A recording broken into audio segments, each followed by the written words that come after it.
Yes, good morning students. बेटा हम lesson कर रहे थे अपना, कौन सा है लेसन नंबर 2, जो हमारा लेसन है बितान का है। ये लेसन हमारा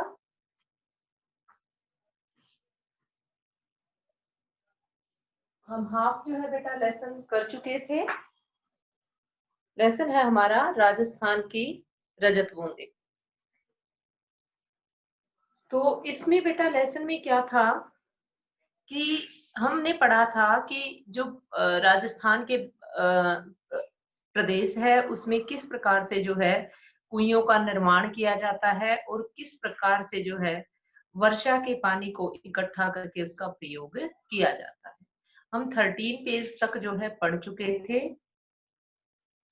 एक बार मैं आपको एक बात और कहना चाहती हूँ स्टूडेंट्स कि जो बच्चे भी जूम अटेंड करते हैं तो डेली आपकी जो है अटेंडेंस काउंट होती है। मैं आपकी जो है डेली अटेंडेंस जो है रजिस्टर में मेंशन करती हूँ। तो कुछ बच्चे जो है अपना फेक नेम लिखते हैं जब वो जूम अटेंड करते हैं, तो अपना जो है रियल नेम जो है लिखिए बेटा, ताकि जो है हम आपकी अटेंडेंस रजिस्टर में कर सकें। तो जो फेक नेम है उसके हिसाब से हम जो है आपकी अटेंडेंस नहीं लगा पाते। तो एक बच्चे ने कल लिखा हुआ था ABCD कुछ 64 वगैरह, तो वो जो है प्लीज राइट योर नेम। और लास्ट में अगर किसी बच्चे ने एक जेठालाल के नेम से भी जो है मेंशन किया हुआ था, तो मैंने जो है उसकी अटेंडेंस नहीं लगाई है, लेकिन मैंने जो है उस कॉलम में लिखा हुआ है। तो बेटा या तो मेरे पास आप मैसेज कर दें कि जेठालाल, और ये जो कल एक बच्चे ने जो नेम लिखा हुआ था ABCD 64 कुछ ऐसा, मुझे पक्का ध्यान नहीं है, तो वो बच्चे अपना मेरे पास जो है मैसेज कर दें कि मैम हमारा नेम ये है। और आगे से जो है जब भी आप जूम अटेंड करते हैं तो अपना जो रियल नेम है वही जो है मेंशन करें। अब हम लेसन स्टार्ट करते हैं। तो बेटा हमने पढ़ा था पालर पानी के बारे में, पाताल पानी के बारे में और रेजाड़ी पानी के बारे में।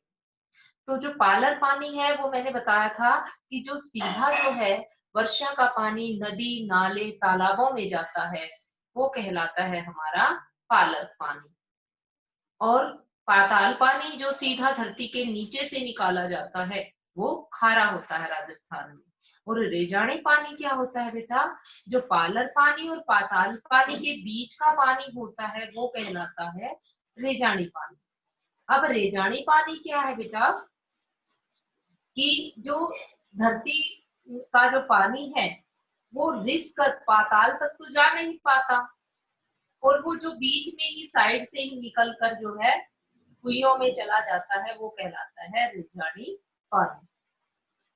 जो खड़िया पट्टी जो है उसे पाताल में तो जाने नहीं देती, और वो थोड़ा बहुत जो है रिस कर वहीं तक रह जाता है, और वहां से जो है भूमि की जो ऊपरी परत है उसमें से सीधा रिस कर जो है कुइयों में जाता है वो कहलाता है रेजाड़ी पानी। अब क्या है बेटा, पेज नंबर 14 निकालिए। इस विशिष्ट रेजाड़ी पानी को समेट सकने वाली कुई बनाना सचमुच एक विशिष्ट कला है। 4-5 हाथ के व्यास की कुई को 30 से 60-65 हाथ की गहराई तक उतारने वाले चेजारों कुशलता और सावधानी की पूरी ऊंचाई नापते हैं। देखिए क्या कहता है कि जो मैंने बताया था चेजारो क्या होता है बेटा, चेजारो होता है जो कुई का निर्माण करते हैं, कुई बनाते हैं, उसकी जो है चिनाई करते हैं, खुदाई करते हैं, उसे कहा जाता है चेजारो। तो क्या कहता है कि जो रेजाड़ी पानी है उसको समेटने वाली, रेजाड़ी पानी अभी जो मैंने बताया था बीच वाला पानी, ना तो पाताल पानी और ना सीधा बारिश का पानी, इसके बीच का जो पानी होता है उसको जो है एक विशिष्ट प्रकार से उसको समेटने की कला क्या है, रेजाड़ी पानी को समेटने की कला जो है और सुई बनाने की कला जो है विशिष्ट कला है। 4-5 हाथ के व्यास की कुई को 30 से 60-65 हाथ की गहराई, देखिए बेटा जो चौड़ाई होती है कुई की वो क्या होती है 4-5 हाथ, ठीक है। जैसे हाथ की हम लंबाई से मापते हैं तो जो चौड़ाई होती है कुई की वो होती है 4-5 हाथ, और जो गहराई होती है वो 30 से 60-65 हाथ की गहराई जो है होती है। और जो चिजारो है बड़ी कुशलता से जो है इस ऊंचाई को भी और गहराई को भी मापते हैं। चेजो यानी कि चिनाई का श्रेष्ठतम काम कुई का प्राण है। कहता है लेखक अनुपम मिश्र कि जो अगर खुदाई तो हो गई है कुई की, लेकिन अगर चिनाई अच्छी ना हो, यदि उसकी चिनाई अच्छी ना हो, जब उसे पक्का किया जाता है ईंटों से, तो जो चिनाई है वो सबसे श्रेष्ठतम, सबसे उत्तम कार्य है। इसमें थोड़ी सी भी चूक चिजारों के प्राण ले सकती है। अगर वो थोड़ी सी भी चिनाई करते हुए, पक्की करते हुए कुई को अगर थोड़ी सी भी लापरवाही हो जाए, तो इससे जो है चिजारों की जाने जा सकती है। हर दिन थोड़ी थोड़ी खुदाई होती है, डोल से मलबा निकाला जाता है। डोल होता है बेटा एक बाल्टी टाइप, और उससे रस्सी बांध दी जाती है, और वो नीचे जो है चिजारों के पास भेज दी जाती है, और चिजारो जो है उसमें मलबा चिजारो उसमें मलबा इकट्ठा कर देता है, और जो लोग वहां पर उसकी हेल्प के लिए होते हैं वो उसे ऊपर की तरफ खींच लेते हैं। इस प्रकार जो है कुएं की खुदाई की जाती है। फिर आगे की खुदाई को रोककर अब तक हो चुके काम की चिनाई की जाती है, ताकि मिट्टी भसके धसे नहीं। अब जितनी खुदाई, ये नहीं है कि पहले सारी खुदाई की जाती है और उसके बाद चिनाई की जाती। क्या किया जाता है बेटा, थोड़ी थोड़ी खुदाई करके साथ साथ जो है उसकी चिनाई भी की जाती है। और चिनाई के बाद क्या होता है कि यदि वो पूरे की चिनाई करेंगे, तो क्या होगा बेटा कि पूरे की पूरी चिनाई करने से जो है मिट्टी नीचे धस जाएगी, और जो पूरी ऊपर की मिट्टी है वो भी नीचे गिर जाएगी। तो थोड़ी थोड़ी खुदाई करके फिर थोड़ी थोड़ी चिनाई की जाती है साथ ही साथ।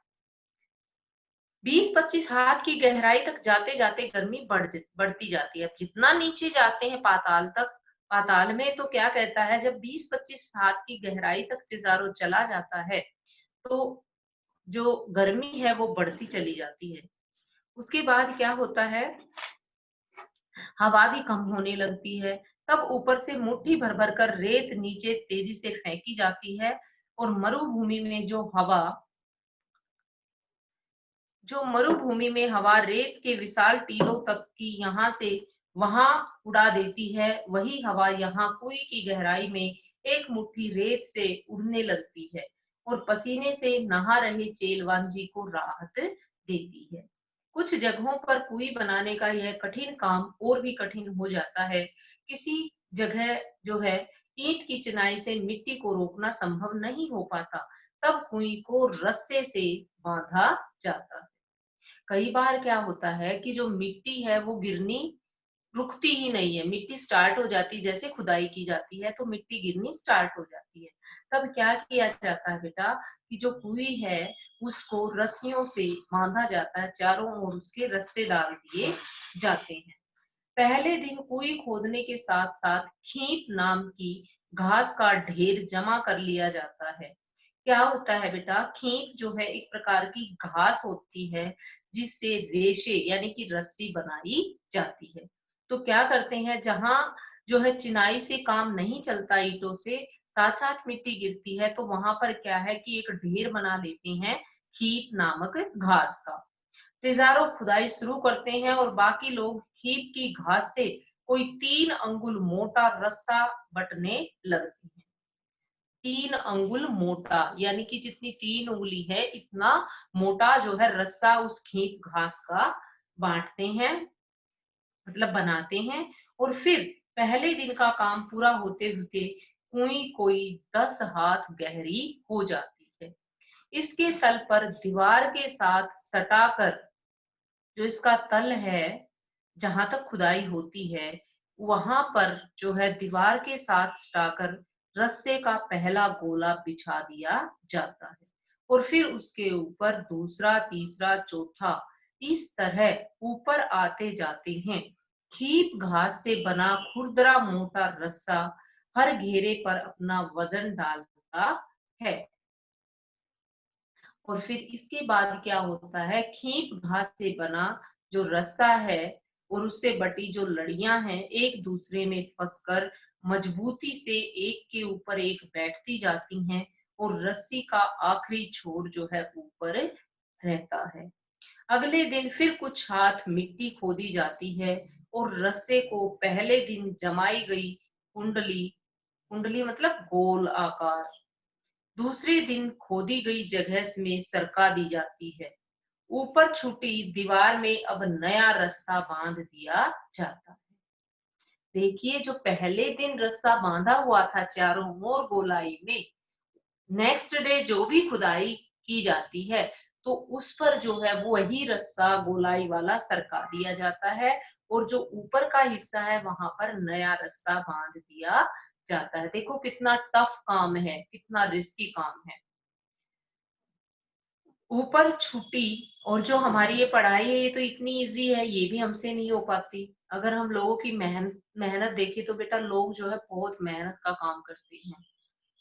तो हमें भी जो है अपनी पढ़ाई, जो पेरेंट्स है, जो टीचर है, उनके सहयोग से हम जो है आप बच्चों को भी अपनी पढ़ाई जो है अच्छे से करनी चाहिए। अब क्या है कि बीच बीच में कहीं कोई चिनाई भी करते जाते हैं। भाई रस्सी की जो गोलाई है, कुंडली है, वहां टिकी रहे, इससे क्या है बीच बीच में चिनाई भी करते जाते हैं। लगभग 5 हाथ के व्यास की कुई में रस्से की एक ही कुंडली का सिर्फ एक घेरा बनाने के लिए लगभग 15 हाथ लंबा रस्सा चाहिए। कि एक भी घेरा जो है बनाने के लिए कितना लंबा रस्सा चाहिए, 15 हाथ। एक हाथ की गहराई में रस्से के 8-10 लपेटे खप जाते हैं। अब यदि एक हाथ की गहराई लगाएं तो 8-10 लपेटे जो हैं आ जाते हैं रस्सी के, और इतने में ही रस्सी की कुल लंबाई 150 हाथ हो जाती है। देखिए क्या कहना चाहता है बेटा लेखक, कि यदि एक हाथ की गहराई में हमें रस्सा लपेटना है तो जो है उस रस्से की लंबाई जो है कम से कम 150 हाथ होती है। उसके बाद क्या होता है, यदि 30 हाथ गहरी कुएं की मिट्टी को थामने के लिए रस्सा बांधना पड़े तो रस्से की जो लंबाई है वो 4000 हाथ के आसपास बैठती है। यानी कि देखो 4000 हाथ लंबे जो है रस्से बनाने पड़ते हैं यदि 30 हाथ की गहरी कुई है। अगर यदि ज्यादा गहरी कुई है तो हमें उसमें और भी जो है लंबा रस्सा बांटना पड़ता है, बनाना पड़ता है। उसके बाद क्या होता है कि जो नए लोगों को तो समझ में ही नहीं आएगा कि यहाँ कुएं खुद रही है कि रस्सा बन रहा है, क्योंकि रस्सा जो है इतना लंबा बनता है कि जो नए लोग हैं, जैसे हमें पता नहीं है, तो हम तो जाके अगर उसको देखेंगे तो हमें तो ये लगेगा कि यहाँ रस्सा बन रहा है या कुएं की खुदाई हो रही है। उसके बाद बेटा जो रस्सा है किससे बनाया जाता है, खीप नामक घास से। फिर क्या होता है, कहीं कहीं न तो ज्यादा पत्थर मिलता है और न खीप ही। खीप क्या था बेटा, एक प्रकार की घास। लेकिन रेजानी पानी है तो वहां भी कुइयां जरूर बनती हैं। ऐसी जगहों पर भीतर की चिनाई लकड़ी के लंबे लट्ठों से की जाती है। लट्ठे अरणी, बण, कैर, बावल या कुम्बट के पेड़ों की डगालों से बनाए जाते हैं। तो कहता है कि कहीं कहीं पर क्या होता है बेटा, ये खीप नामक घास भी नहीं पाई जाती।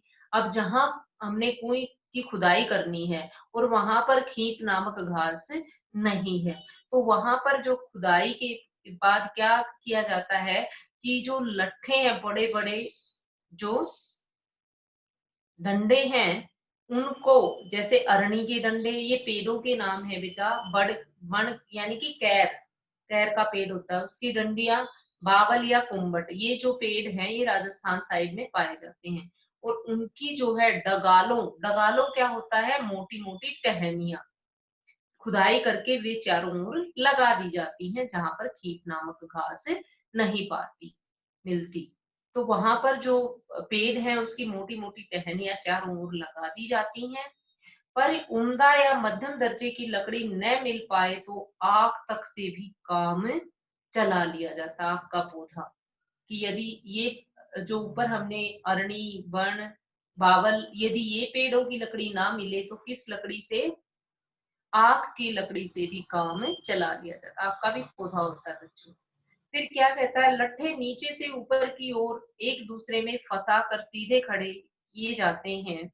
फिर इन्हें खींच की घास से बांधा जाता है। कहीं कहीं चग की रस्सी भी, चग भी जो है ये एक प्रकार की घास है, क्योंकि एरिया क्षेत्र में, क्षेत्र क्षेत्र का फर्क होता है। किसी क्षेत्र में हीप नामक घास पाई जाती है, किसी क्षेत्र में जो है पेड़ पौधे वगैरह ज्यादा पाए जाते हैं, और किसी में चग नाम की घास पाई जाती है, तो उसकी रस्सी बनती है।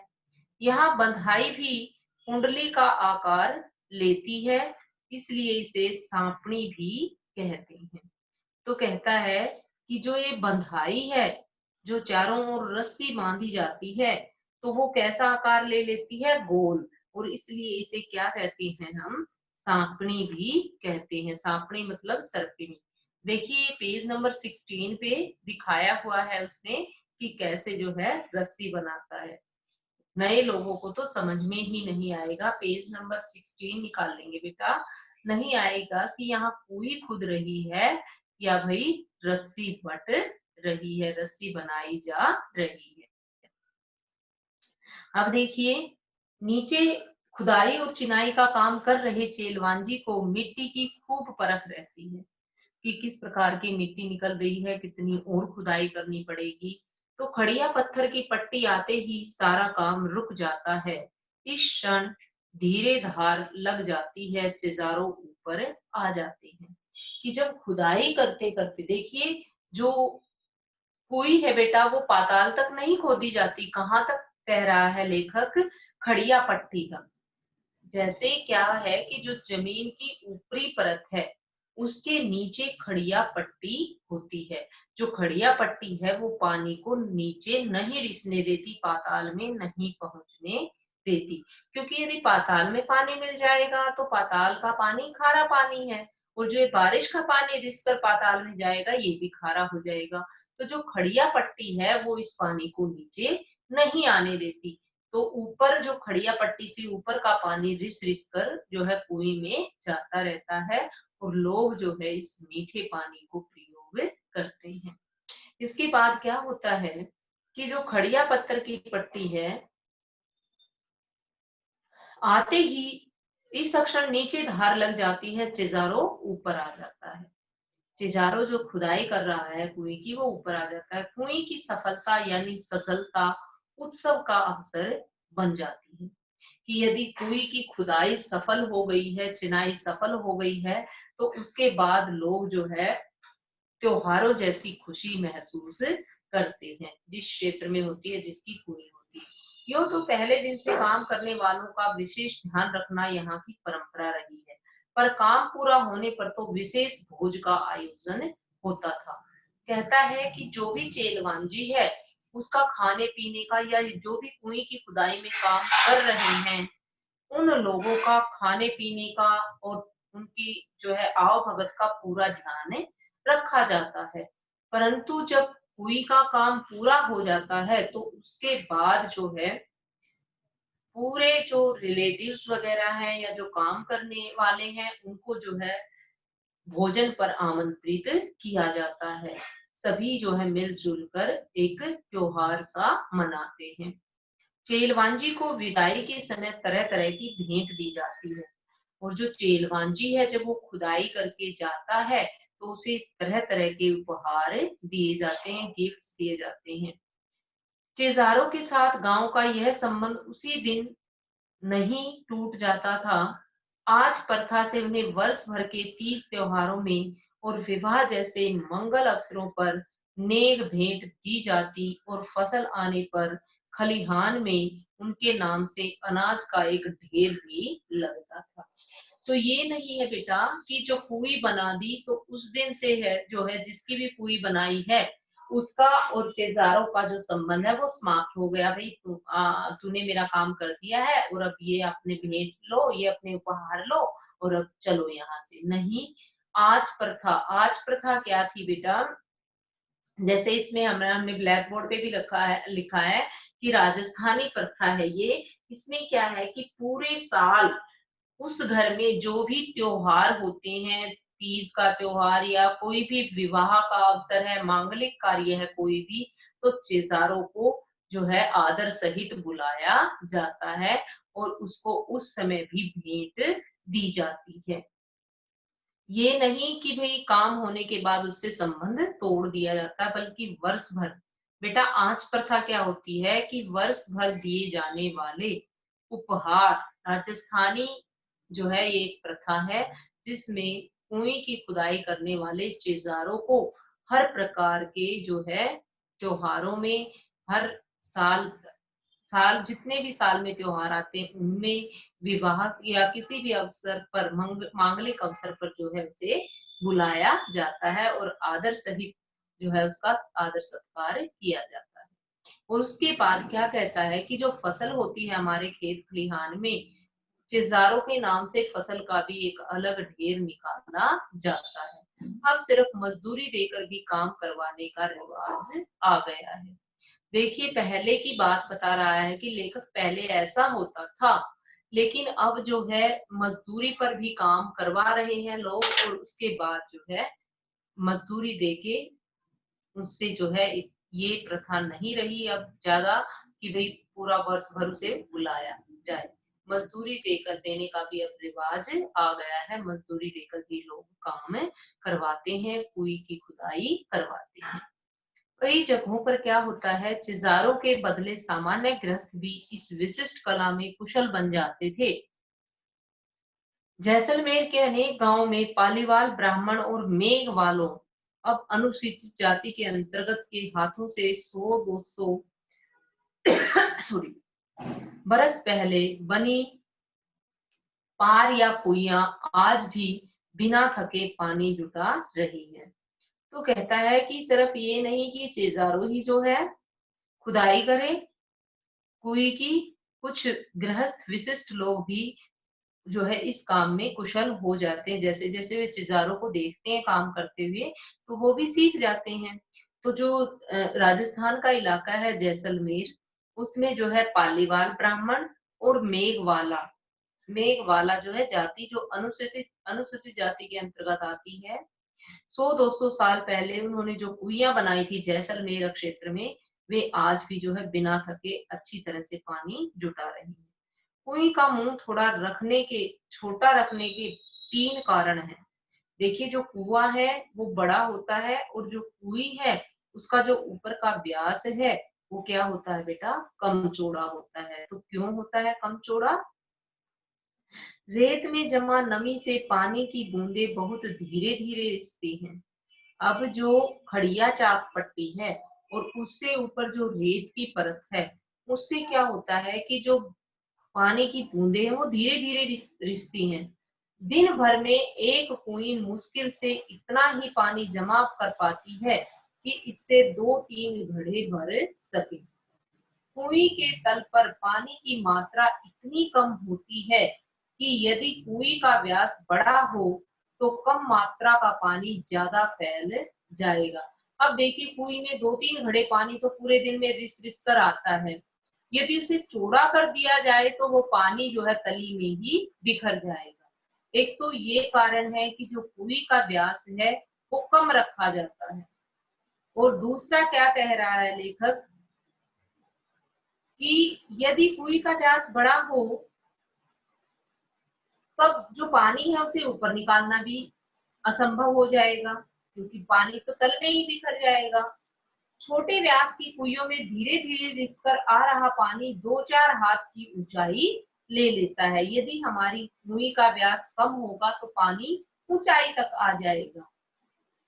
कई जगहों पर कुएं से पानी निकालते समय छोटी बाल्टी के बदले छोटी चड़स का उपयोग किया जाता है। ये होती है बेटा चमड़े की फैली हुई बाल्टी नुमा आकार की चरस होती है और जब ये डाली जाती है पानी के बाद ये फूल जाती है तो इस टाइप से चरस का भी प्रयोग किया जाता है। कहीं पर जहां पर बाल्टी से काम नहीं चलता वहां पर जो है किसका प्रयोग किया जाता है? चड़स का।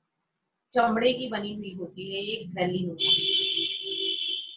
इसी प्रकार धातु की बाल्टी पानी में आसानी से डूबती नहीं, पर मोटे चमड़े या चमड़े की चड़स के मुंह पर लोहे का वजनी कड़ा बांधा जाता है। अब क्या कहता है कि जो चड़स होती है चमड़े की, उस पर जो है उसके मुंह पर लोहे का वजनी एक कड़ा बांध दिया जाता है, भारी था।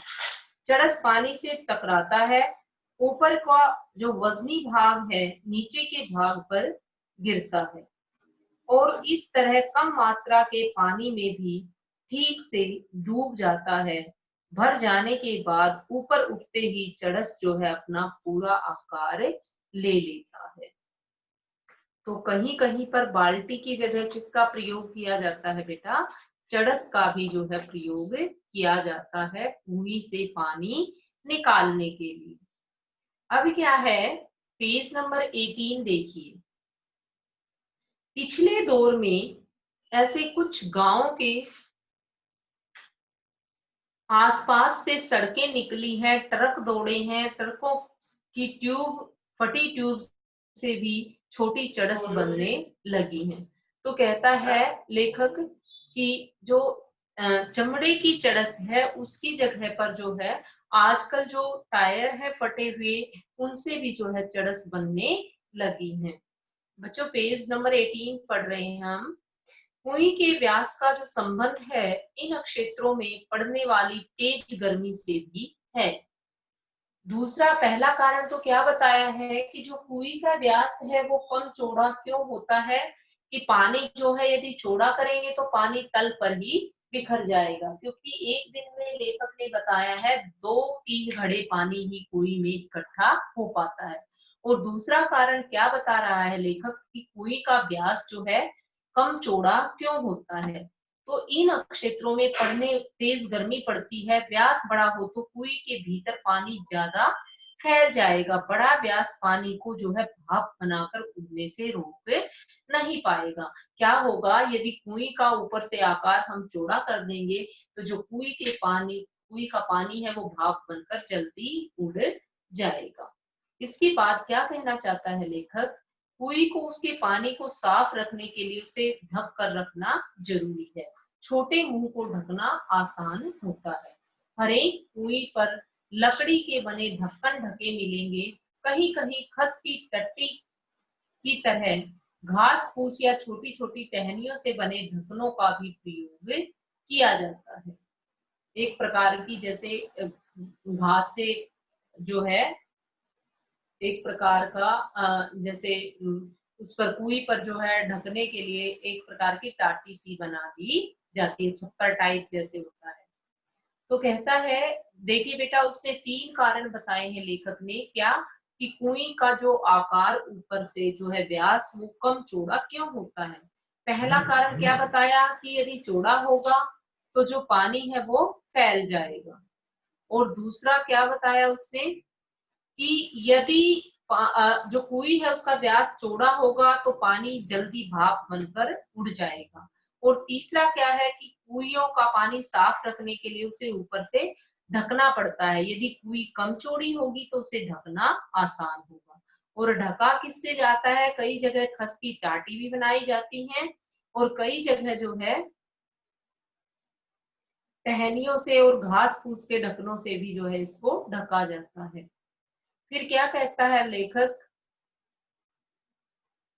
जहां नई सड़कें निकली हैं और इस तरह नए अपरिचित लोगों की आवक जावक भी बढ़ गई है। आवक जावक क्या होता है? आना जाना। इन इलाकों में कई कुइयों के ढक्कनों पर छोटे छोटे ताले भी लगने लगे हैं। ताले कुएं के ऊपर पानी खींचने के लिए लगी घिरनी चक्री पर भी लगाए जाते हैं। कुएं गहरी बने तो पानी खींचने की सुविधा के लिए उसके ऊपर घिरनी या चक्री भी लगाई जाती है, ताकि जब हम पानी खींचें तो जो पानी है खींचते समय हमें अपना जोर जो है ना लगाना पड़े। पानी आसानी से जो है घिरनी से जो है रस्सी से ऊपर आ जाए। यह गरेड़ी चरखी या फ्रेड़ी भी कहलाती है। जो घिरनी है कुई के ऊपर लगी होती है बेटा, एक गोल छोटी सी पहिए से के आकार की, और उसमें क्या होता है कि रस्सी उसमें से ऊपर खींची जाती है और वो घूमती रहती है, और आसानी से जो है बाल्टी रस्सी से जो बंधी हुई है वो ऊपर आ जाती है। तो इस घिरनी को क्या कहते हैं? ग्रेडी भी कहा जाता है, चरखी भी कहा जाता है, और फ्रेडी भी कहा जाता है। फ्रेडी लोहे की दो भुजाओं पर भी लगती है, लेकिन प्राय यह गुलेल के आकार के एक मजबूत तने को काट कर उसमें आर पार छेद बनाकर लगाई जाती है। इस ओडाक इसे ओडाक भी कहते हैं। ओडाक मतलब रोकने वाला। उड़ाक का मतलब है यहाँ रोकने वाला। उड़ाक और चरखी के बिना इतनी गहरी और संकरी कुई से पानी निकालना बहुत कठिन बन जाता है।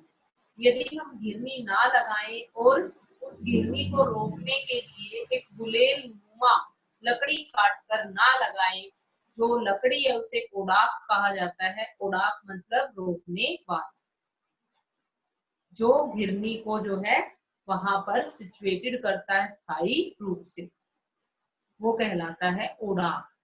संकरी क्या होती है बेटा? बिल्कुल टाइट, जो ज्यादा चौड़ी ना हो।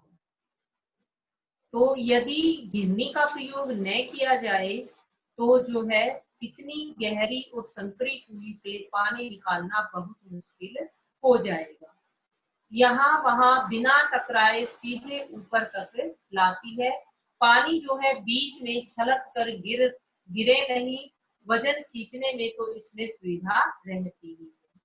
तो कहता है ओड़ाक और चरसी को यहाँ वहां बिना टकराए सीधे ऊपर तक ले आता है। तो क्या कहता है बेटा कि यदि हम हाथ से रस्सी को खींचेंगे जिससे बाल्टी बंधी हुई है, तो शायद जो बाल्टी है वो साइड की दीवारों से टकरा जाए, लेकिन जब हम घिरने से रस्सी को खींचते हैं तो वो बिना साइड में टकराए जो है पानी को सीधी ऊपर ले आती है रस्सी घिरनी के द्वारा, और पानी बीच में ना तो छलक कर गिरता है बाल्टी से, और वजन भी जो है आसानी से खिंच जाता है। अभी क्या होता है उसके बाद? खड़िया पत्थर की पट्टी एक बड़े भाग से गुजरती है, इसलिए उस पूरे हिस्से से एक के बाद एक कुई बनती जाती है। तो कहता है कि जब पता चल जाता है कि भाई यहाँ पर खड़िया चौक पट्टी है, तो वो जो खड़िया चौक पट्टी है वो एक बड़े भाग से गुजरती है। ये नहीं कि सिर्फ एक जगह कुई बना दी तो यहीं से, तो वो एक लंबी पट्टी चलती है। उसके बाद क्या होता है? उस पूरे हिस्से में एक के बाद एक कुई जो है बना दी जाती है, जहां यह पता चल जाता है कि सब क्षेत्र में खड़िया पट्टी है। उसके बाद ऐसे क्षेत्र में एक बड़े साफ सुथरे मैदान में 30-40 कुइयां भी मिल जाती है। देखिए जहां पर खड़िया पत्थर की पट्टी मिल जाती है तो वहां पर उस क्षेत्र में 30-40 कुइयां जो है मिल जाती है साफ सुथरे मैदान में। हर घर की एक कुई, परिवार बड़ा हो तो 2 कुइयां भी बन जाती है। अब देखिए कह रहा है लेखक कि बेटा एक कुई में 2-3 घड़े पानी आता है। अब एक परिवार के लिए जो है 2-3 घड़े पानी तो पीने का लग ही जाएगा, क्योंकि बाकी पानी तो वह तालाबों वगैरह से या जो पाताल पानी या खारे पानी का भी यूज हो सकता है, लेकिन पीने के लिए तो वो यही पानी प्रयोग करते हैं। तो कहता है यदि परिवार बड़ा हो तो वहां जितने घर होते हैं तकरीबन सबकी कुइयां होती है। तो यदि परिवार बड़ा हो तो जो एक परिवार के लिए 2 कुइयों का प्रयोग भी होता है, 2 कुइयां भी बनाई जाती है। निजी और सार्वजनिक संपत्ति का विभाजन करने वाली मोटी रेखा कुई के मामले में बड़े विचित्र ढंग से मिट जाती है। हरेक की अपनी अपनी कुई है, उसे बनाने और उससे पानी लेने का हक उसका अपना हक है। निजी क्या होता है बेटा? पर्सनल। और सार्वजनिक होता है जो है सबके लिए। जैसे अब सरकारी स्कूल है वो क्या है? सार्वजनिक है। अब जो हमारा सेंट्रल स्कूल है वो क्या है? एक निजी स्कूल है, क्योंकि वो सर की प्रॉपर्टी है। तो कहता है कि यहाँ पर जो कुइयां हैं वे अपनी निजी होती हैं और उन पर अपना हक होता है, लेकिन कुई जिस क्षेत्र में बनती है वहां गांव समाज को की सार्वजनिक जमीन है। देखिए कुएं पर तो अपना अधिकार होता है परिवार का, लेकिन जो जमीन होती है वो सार्वजनिक होती है, यानी कि पंचायत की होती है, वो सरकारी जमीन होती है। उस जगह बरसने वाला पानी ही बाद में बरस भर नमी की तरह सुरक्षित रहेगा और इसी नमी से साल भर कुइयों में पानी भरेगा। नमी की मात्रा तो वहां हो चुकी वर्षा से तय हो गई है। अब उस क्षेत्र में बनने वाली हर नई कुई का अर्थ है पहले से तय नमी का बंटवारा। अब देखिए, जो कुइयां बन चुकी हैं, अगर और कुइयां बनाएंगे तो क्या होगा कि जो पानी और कुइयों में आ रहा है वो बट जाएगा, उनमें कम पानी आएगा यदि हम और कुइयों की खुदाई वहां पर करेंगे। तो कहता है पहले से तय नमी का बंटवारा हो जाता है यदि हम नई कुई बनाएंगे। इसलिए निजी होते हुए भी सार्वजनिक क्षेत्र में बनी कुइयों पर ग्राम समाज का अंकुश लगा रहता है। भाई कुइयां बेशक नई निजी हो, लेकिन फिर भी वहां पर जो ग्राम पंचायत है उसका अंकुश होता है। वह जो है मना कर सकती है कि जितनी यहाँ पर कुइयां बनी है यदि हम ज्यादा बनवाएंगे तो इनका भी पानी जो है समाप्त हो जाएगा, बट जाएगा। बहुत जरूरत पड़ने पर ही समाज नई कुई बनाने की स्वीकृति देता है। यानी कि नई कुई बनाने के लिए हमें पंचायत की और ग्राम समाज की स्वीकृति लेनी पड़ती है। इसकी बात जो लेखक है वो कहता है हर दिन सोने का एक अंडा देने वाली मुर्गी की चिर परिचित कहानी को जमीन पर उतारती है कुई। इससे दिन भर में बस 2-3 घड़ा पानी, मीठा पानी निकाला जा सकता है। इसलिए प्राय पूरा गांव गोधूली बेला में कुइयों पर आता है। तब मेला सा लगता है कि शाम के समय जो है सभी जो है कुइयों पर आती हैं और मेला सा लग जाता है। तब जो है गांव से सटे मैदान में 30-40 कुइयों पर एक साथ घूमती घिरनियों का सवर, गोचर से लौट रहे पशुओं की घंटियां, यानी कि जो गाय भैंस है वो चरकर लौट रही है अपने घरों की तरफ और वो आवाजें निकालती है रंभाट। तो बेटा क्या है, जो उस समय जो पानी निकालती हैं जो लेडीज हैं, तो वो उस समय का वर्णन किया गया है। 19 पे हम नेक्स्ट लेक्चर में फिर से पढ़ेंगे।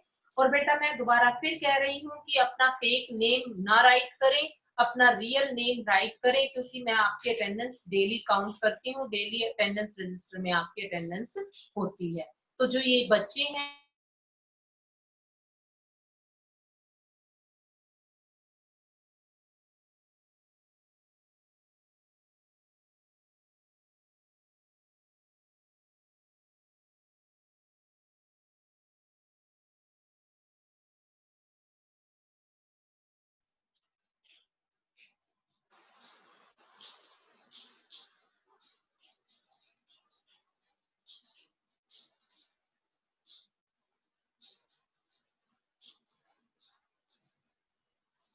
हेलो मैम, हो गया कंप्लीट? हाँ जी, ओवर सर। ठीक है मैम, ओके।